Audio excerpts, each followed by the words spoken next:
Hey guys, it's JP Llewellyn with another episode of the Success Agent Podcast.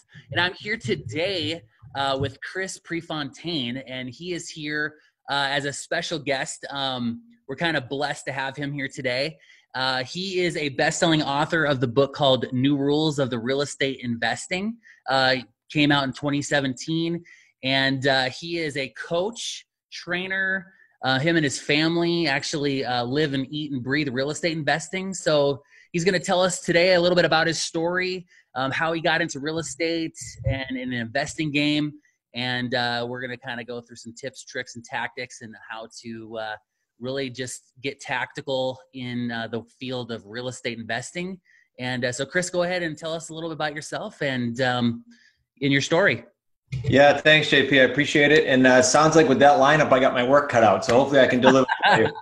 Yeah, I'm going to date myself here, but I started in 1991.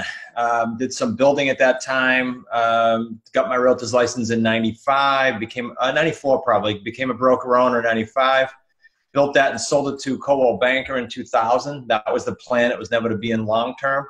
And then from 2000 on, I started coaching higher earning agents like 1 million and up around North America, so US and Canada. It was mostly Canada at the time, even though I'm in the US.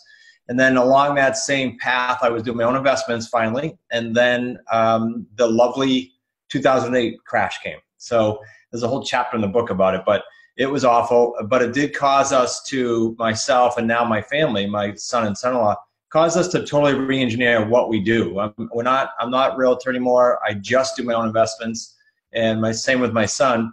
And we re-engineered that to just buy homes and sell homes on terms. So no banks. So lease, purchase, and owner financing. That's what we do now every day. And then with students around North America, we help them as well.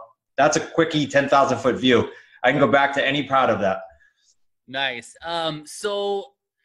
So tell us about the book. Like, give us a kind of a overview of kind of what people can expect from the book, and then the actionable items that are in there that a person could do like immediately.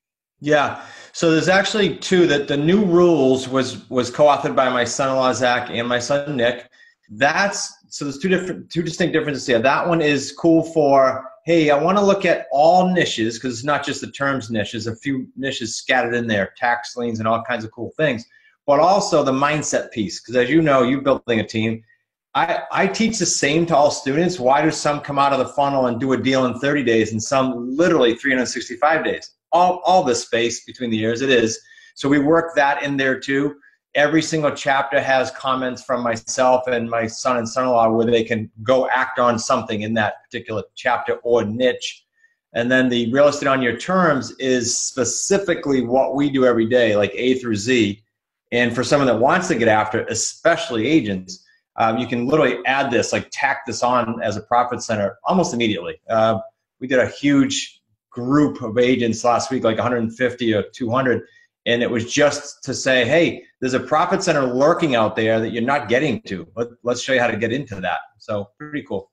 Yeah, one of the biggest hurdles, I think, or challenges for real estate agents specifically is that they do real estate every day, and yet they're not investing in real estate themselves. And so as an agent, you know, how do you go about trying to find deals in terms of, like, because you're out there, we've got access to the MLS, you know, but how do you approach that first deal?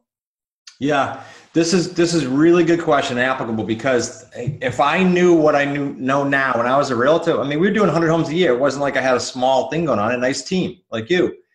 But if I knew what I know now, I would have been dramatically more profitable, and it wouldn't have been get a commission, do another deal, get a commission, do another deal. It would have been more wealth. So how do they do that? Think of it this way, generally speaking, and we can dive deeper if you want. Think of any deal that you have to pass on or can't get it sold for any reason, over leveraged and they don't want to do a short sale, stuck on price and just stubborn, can't budge, don't want to pay a realtor fee or can't afford to. Anything that doesn't fit in the box, you can approach as an investor on a lease purchase or on a financing. And on the buyer side, unfortunately now with everything going on in the economy, they're just getting pushed out. Like, so many of them can't qualify now. We get to run them through a tenant buyer program with a rent to own. So it's like crazy busy for us right now, and the realtors could just literally hand pick deals that they're throwing away now. And I mean that in a nice way. Like, they just can't do all the deals. Well, now you go into the seller and you're like the expert. The seller, you can morally and ethically say to the seller, hey, JP, I can list it, but I could probably buy it too. Let me look at your whole situation, see what's best for you. That's pretty cool. So kind of walk us through just a simple deal. So I'm working. I got a guy that approaches me, says, hey, I want to list my home. Come to find out he's upside down on his mortgage. And, it sounds like that would be a good, situation to where, you could get a tenant there and do some sort of lease arrangement and yeah, on that. So, or you flip it into a different kind of a deal. So tell me about that. I'll give you an example. So I can remember there's several, but in 2013, similar to now, people were saying to me, you're crazy to buy, you shouldn't be doing that. And of course, that gives me more incentive to go do it when everybody else is going their other way. There was a house that was, a woman was moving to Washington, D.C. She had on the market numerous times with realtors, numerous times, like 2 years in a row. And it was because she left it empty. Her son was kind of watching it, but she was totally bummed on it. And she was down to I'm trying to think of the pricing at the time. Maybe it was like $290. And she owed like $280 something. So she was ready to come out of pocket. When we met, it was because I called on an expired listing. I explained to her that, look, I can take over the mortgage payments. Winter was coming. I can take over your mortgage payments, but I need a long term in this because you're kind of upside down at that time. And so we took a 9-year lease purchase. I think I would have done it differently now, but 9-year lease purchase. So we're still in that deal. And fast forward now, JP, there's 120 grand equity in that house now. Why? Because we place a tenant buyer in the home. We give them plenty of time to get mortgage ready, and the principal pay down all accruing to me. Sure. So it's like I own it. So that's a good example of realtors just couldn't get it done. I know it. I get it. And so we took it on long term. Gotcha. Now, so that's one example of a deal. So what about a cash flowing deal today? Because a lot of times, like on those, if their payments, $2,500 a month or whatever it is, and you take over the mortgage payments and it's still $2,500 a month, there's really no cash flow in that deal. It's the long-term, deal like on those. So give me an example of a deal that is going to cash flow every month.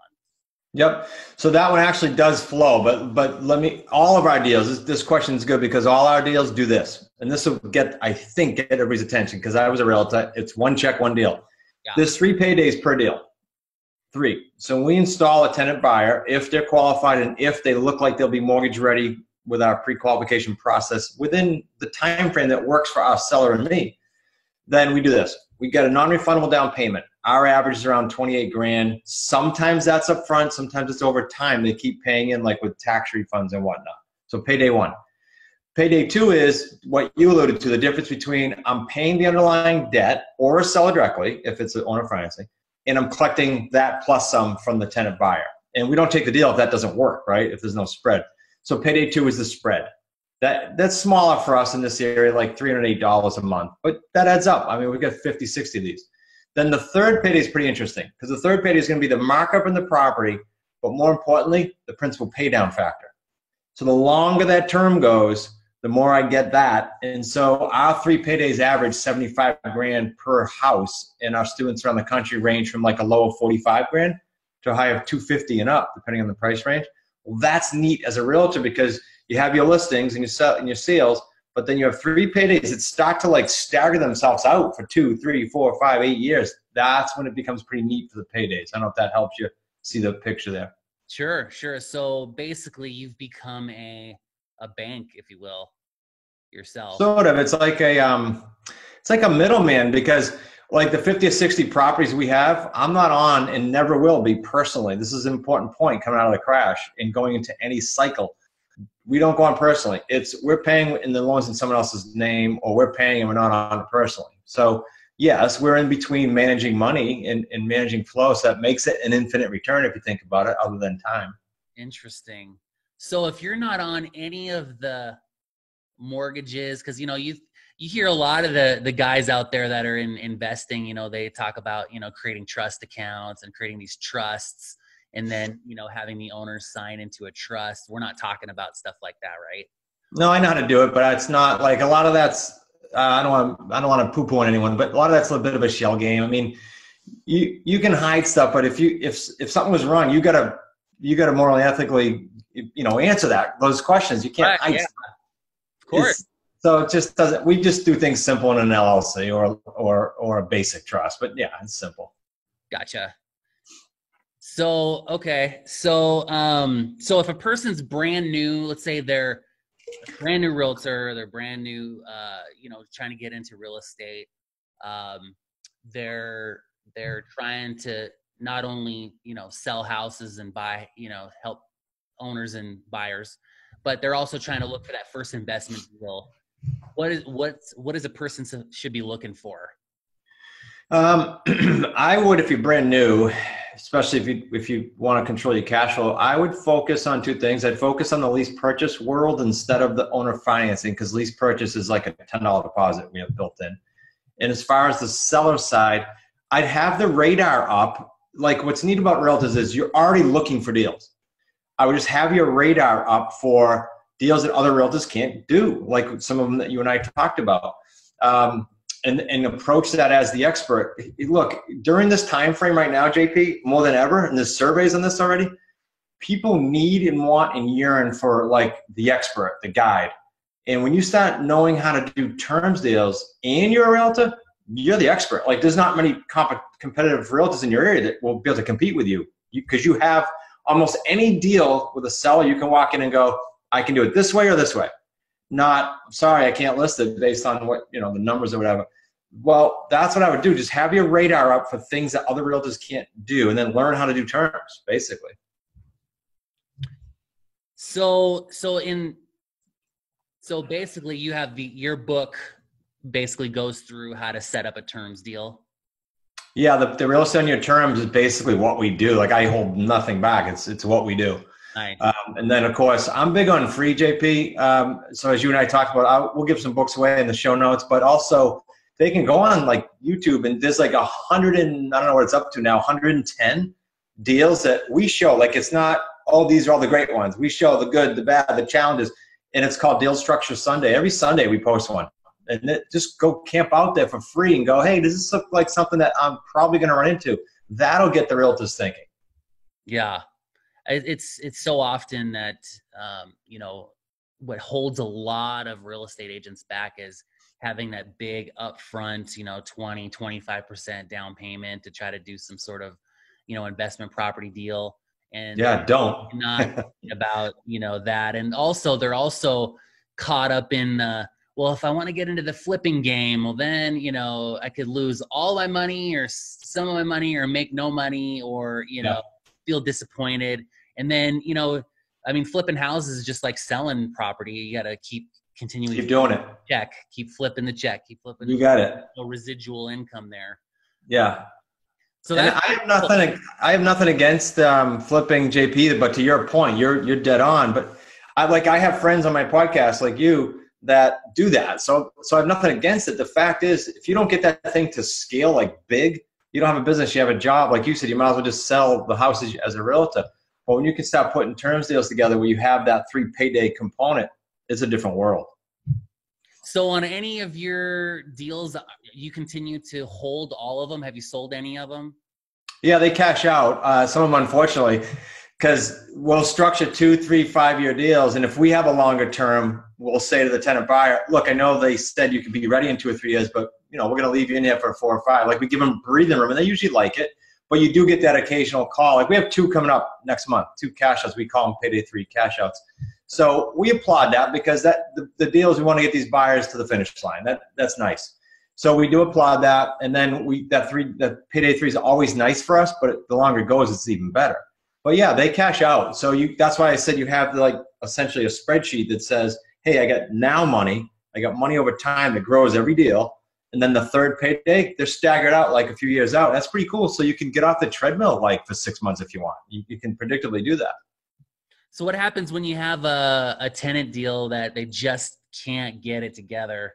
Do you have to just kind of like do a quote unquote refinance and spread it out a little bit further? You could, but then that would mean I got to go on a loan. So I don't do that. But there are many ways to pivot. Let me give you a few, because you're right. Okay, I'll give you the percentage too.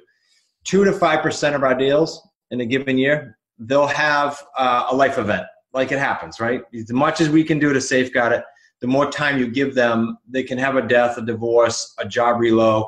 The only thing we haven't had is someone win the lottery, but everything else has happened. And so what do you do? Well, a few choices in no particular order. You can extend their time if your seller wants to work with you, if you don't own the house. You can get the extension from the seller first and then go to the buyer and say, hey, good news, every 3 months we can have a look at this.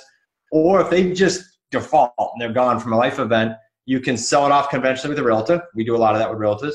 You can ask the seller then for an extension and do another rent to own. There's so many ways to pivot. And quite frankly, if with very few exceptions, it's usually more profitable because you're going further out.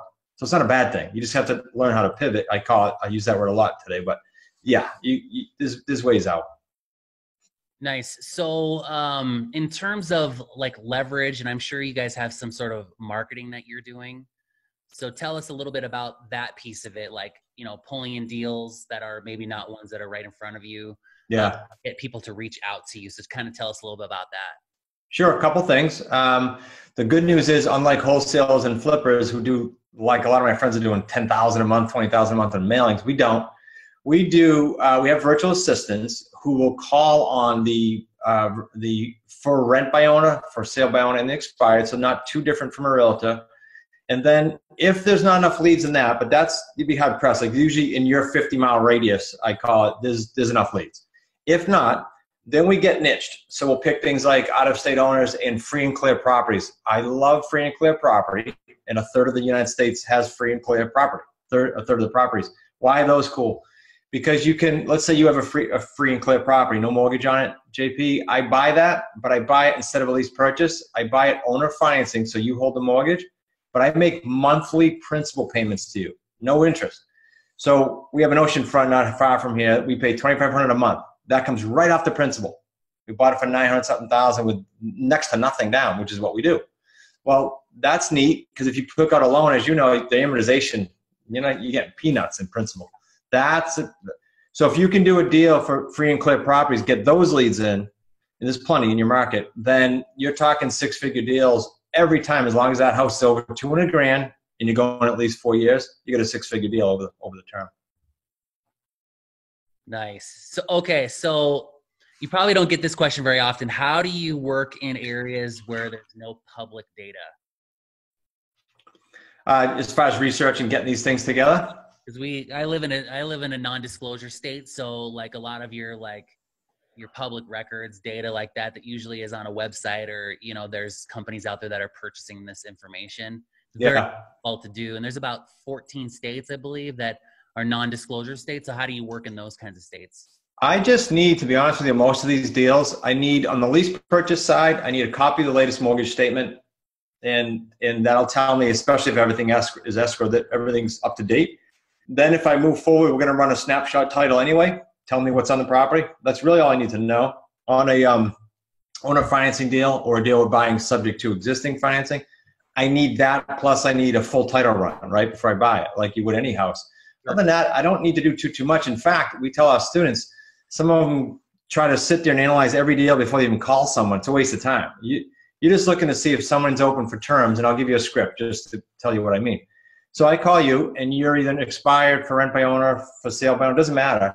But my question to you is real simple. If I can get you to your price, JP, and we'll talk about that, but if I can get you to your price, are you open to doing that on a lease purchase or on the financing? In other words, can you wait for your equity if you haven't? And if that's yes, which is like 30 to 40% of the people we talk to, great, let's talk further. If not, there's no conversation anyway, so why go research it? Right. Yeah, and a lot of times if the title company is involved and they're willing to, if they get the deal once it finally closes, they'll give you a courtesy title a lot of times. Yeah, there's a lot of commission in that for them. Yeah. Awesome. All right. So tell me about, it says that you guys partner with your students. So tell us a little bit about your coaching program, and then tell us what it looks like when you're partnering with your students. Sure. So as I said earlier, I'm big on free. So hypothetically, if somebody dug into the free webinar on the YouTube and they said, okay, all right, I want to approach this, and I'm a realtor and this seems cool. All right. After that, there's an academy, Smart Real Estate Coach Academy. It's all online, but the big point I want to make here is that's our base course. But the big point here is it's not a go take this course and just go do deals. The course is a living, breathing, evolving thing that we're constantly updating because like now things are changing, right, in the market. So I'm talking about even the agreements we use, the little tweaks that we learn in the field, we constantly update that. So it becomes a resource center and a course. So that's the base course. Even to come to one of our events, people go through that because whether it's virtual or live event, if you go, you're going to be like getting a drink with a fire hose and not even know what we're talking about because there was no base course. So everybody does that. After that, we've had people go one of two directions.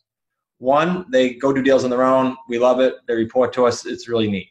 Two, they say, I get it, but I want to fast track it and I want it on my shoulder. Then we have three different levels of, we call it associates, but essentially what you said is partnering, where we revenue share with them.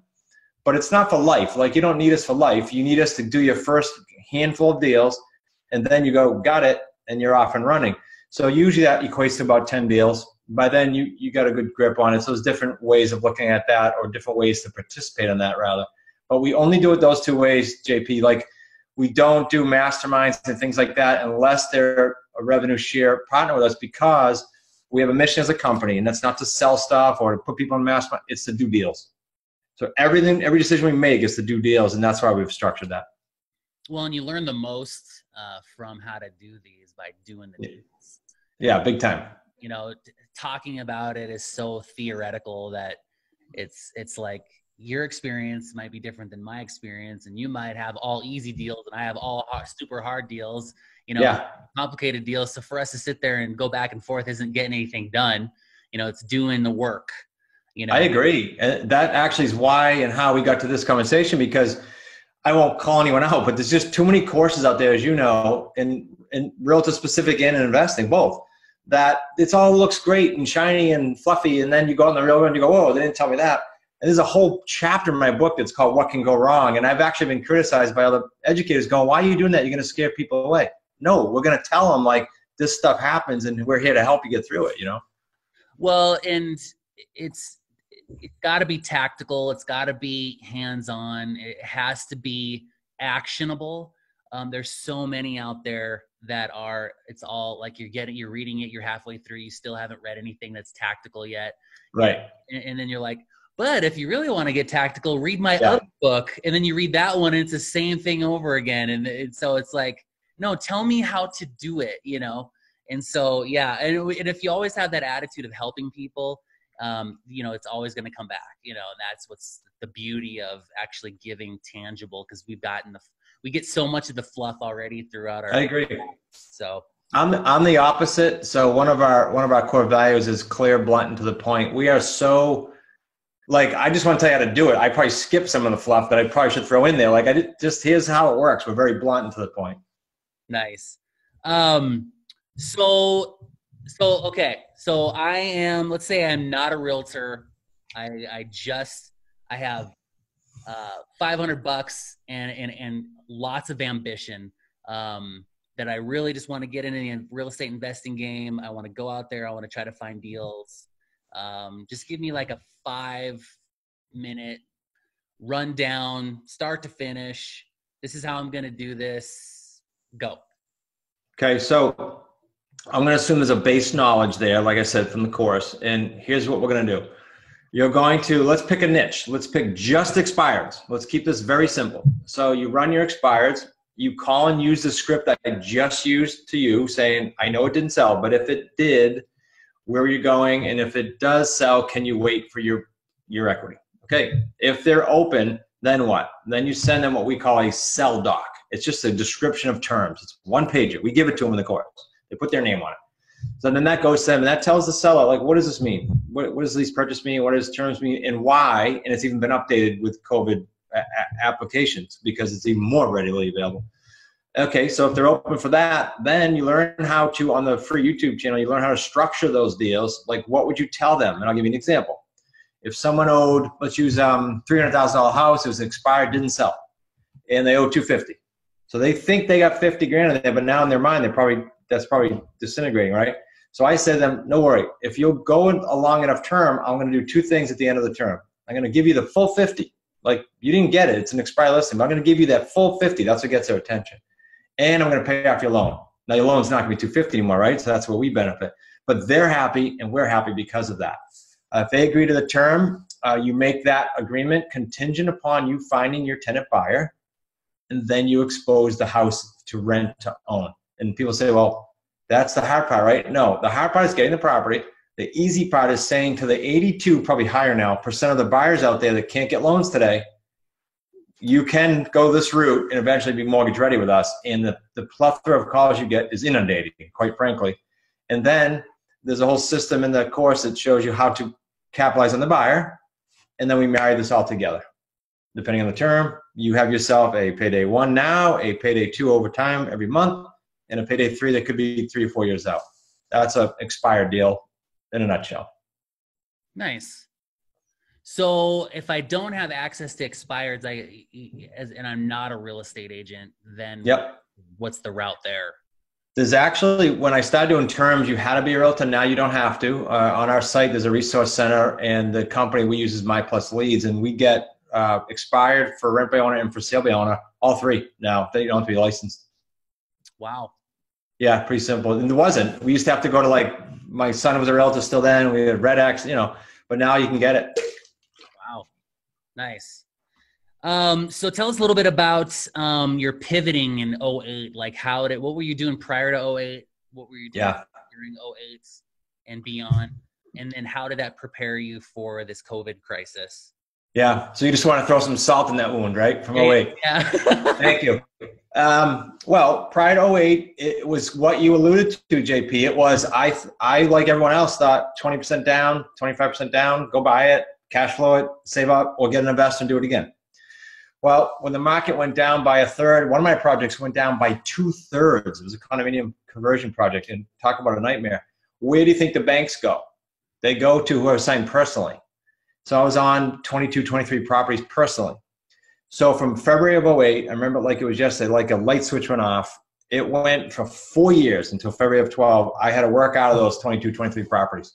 And it was painful. Lessons learned, but painful. So we said, what are we going to do if, we weren't even sure if we were going to keep going, but what are we going to do if we keep going? So into 12, and now what we're doing today still, was create these terms deals that you and I just talked about, and never sign personally on a loan unless it's for your personal house, in which case you can even do that on terms and should, but if you must, that's okay. I would deal with that. And so we set it up to be as recession resistant as we could, not knowing about COVID coming. And now with this happening, it got tested, which I knew it would. It got tested and it's thriving. Why? Because when banks tighten or shut down and sellers have nowhere to go and buyers have nowhere to go, you're the only door open. It was great before it, but it's even better now. And so what are you going to do to make sure you're safeguarded? Just structure longer terms. And guess what? The sellers are open to it. Overnight, they talk from 3 or 4 years to 10, just because they know what's going on and they need a solution. So our students now, as a normal protocol, are getting 5, 7, 10-year terms, whereas before we were probably pushing for 3, 4. So longer terms, think about it. If I have your house, JP, on a 10-year term, do I really stress about right now what the market's doing when I have massive principal pay down and I got 10 years? I don't stress at all with it. So what's the implications, especially kind of rent to own situation where, you're seeing a lot of this stuff online right now. Don't pay your rent. You can get away with not doing it. Very good point. So what's the strategy there? Yeah, so we have, out of our 60 properties, might be 62, we have one person, and it's a bummer because it's a really nice house, that is affected directly by this, but also does not have a fallback plan. Now, why do I say that? There is an enormous difference. I own a big building in Illinois from when my brother passed away, and it's all rentals. There's a big difference between that building and all these rent-to-own buyers. Why? Because I see it. Like, I'm dealing with both. Well, they're renters.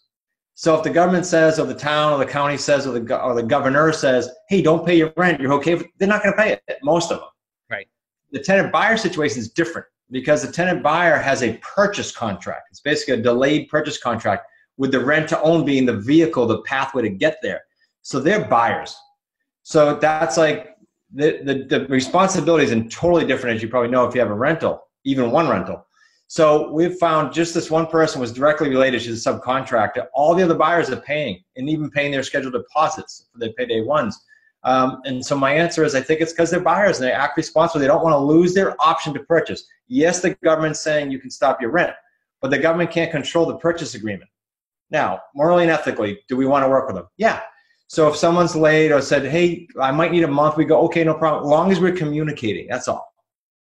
That's the only thing. So to kind of get a little bit, I'm sure a lot of your students are real estate agents still. Some, yep. So how have you heard of any challenges with the brokerages that they're with, and how they do it, a purchase deal, and then how do they pay their brokerage there? Yep. This is great.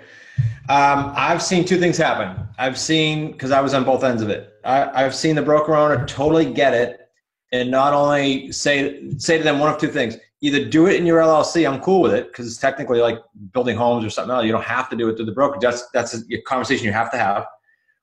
I've even seen broker owners say, yeah, run it through here. I want to see the deals that come through, but I want to teach the other agents there this, because I had 15 agents. I didn't have a big agency when I had it, but if those 15 agents back then knew how to do this, we would have crushed it from an expertise standpoint in that market. So if a broker owner is proactive, they're going to really put themselves in a good position. And then who cares if they take their piece of the deal, right? So I think that conversation has to happen up front. We've even done, Lab Coat Agents had us on a few times. We're big in that community, and we've done like webinars for offices to teach their agents how to do this. Pretty cool, because you become the authority, and right now people need that. They just need to be led. Sure.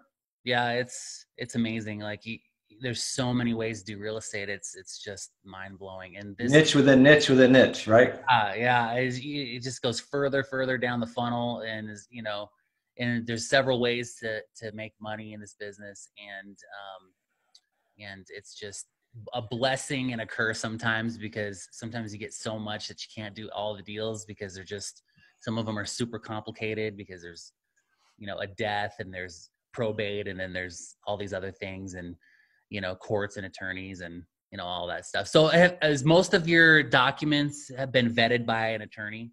Yeah. So we've had our attorney on board since 2013. He's local here. He speaks at each event, and the students get to pick his brain. But what we've done is, one of the modules, it started out as 10, now it's 12. The mod 11 in the course is all our forms and checklists. And then, since then, we've hit probably, with the 80 or so associates around the country and into Canada, we've hit probably 20 or so states. And the agreements are great. Once in a while, an attorney there will have to put their scent on it. I call it, like, change a couple things for tenant law or something like that. But by and large, they're very well written, and that's the feedback from literally hundreds of attorneys. So yeah, they've been pretty well tested. That's awesome. So have you guys pivoted? Are you doing a lot of online courses now, or are you guys still doing in person? Luckily, JP, prior to this, for about a year, we were doing two things. Personally, as a family team, we were trying to buy as much as we could virtual, with boots on the ground, like appraisers and builders had applied, said, yeah, I'll go do your inspection for you, and I'll send you the report. You don't have to go to the house. So we coincidentally, we're doing that already. So now we're teaching students how to do that virtual. That's good. Second thing, as far as a coaching company, a week before the April 2nd event, we had to pivot and say, we're going virtual. We had no idea how it was going to go.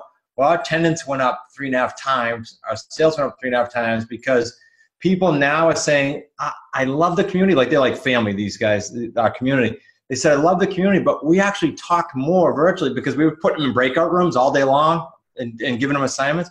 And they loved it because they talked to so many different people, more so than if they were sitting side by side in a room.